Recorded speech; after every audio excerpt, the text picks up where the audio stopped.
I'm officially 1 year closer to death. No, for real. I just turned 23 and I'm spending it with my mom and my sister in Hollywood Studios. And yes, I'm a Epcot. tiny bit sick if my voice sounds But we're starting funny. off the day with a little present. We're gonna So do our the rest first later. step is going to be Hollywood Studios, where my sister is making me get on something else that I wouldn't have went on if she And didn't I'm make actually me. really glad she did want me to go on this because it was really fun. And I went on it when I was really young and like traumatized from the terror of Tower, but it's really not that bad. And it's We also super have these fun. lifetime passes that my mom bought. I believe she bought them in 2007. I'm pretty sure we have 2 more visits each to the park and like 9 more for the water park. I definitely did scream on that Terror of Tower, and then I think we went on like 2 or 3 more times because we got there early and there were like no lines. Then we headed over to one of the only roller coasters that my mom actually enjoys, which is the Rock and Roller Coaster, and I don't blame her because it is But when really we first fun. Went over there, it was closed for maintenance or whatever the heck that was they depressing. said. So we headed over to Toy Story rode Land, a a really silly kid ride that we waited in line for like 30 minutes. I think we went like the Star Wars area next, and there was a line that had like an hour wait, and we were waiting in it, and then all of a sudden they were like, single riders can get on the ride. So we went in the single rider line, and my mom and sister actually ended up getting a ride together, and I rode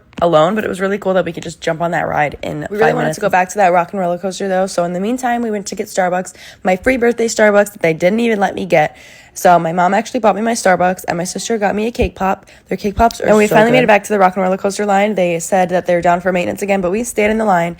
Everyone left. We ended up getting up to the front, and then we rode it one more time after, since the line was still dead. Right about now, though, I think everyone is starting to feel the pain in their feet from all day at SeaWorld. So now we're getting in a tram back to our cars to go over to Epcot. Our plan was to drink all around the world, but I don't know if it had to do with our feet being really tired, us being tired, but we only got one drink there and rode one ride. We ended up going to TGI Fridays, got a lot of good food. I got a little brownie cake with the candle on it. We're all definitely very excited to lay down. Then it was time to open presents, so I FaceTimed my dad so I could open his presents with him, and then I opened my sister's present. I had to pack them all in my car. I actually brought them all here to the hotel and then took them all back so I could open them on my birthday. Then it was time for my mom and sister to fly back home and me to start my long drive. I think everyone needs a 10-hour foot massage after this trip. But when I made it home, I opened the door and my boyfriend had left me a little surprise. He got me presents, and then when he came home later, he got me a little cake with and then he candles. Got me this really cool present. It's like called Selfie and Sip, or Sip and Selfie, something like that. It's like you send them in a picture of you and they like send you the customized colors to paint that picture. I loved it. And if this is what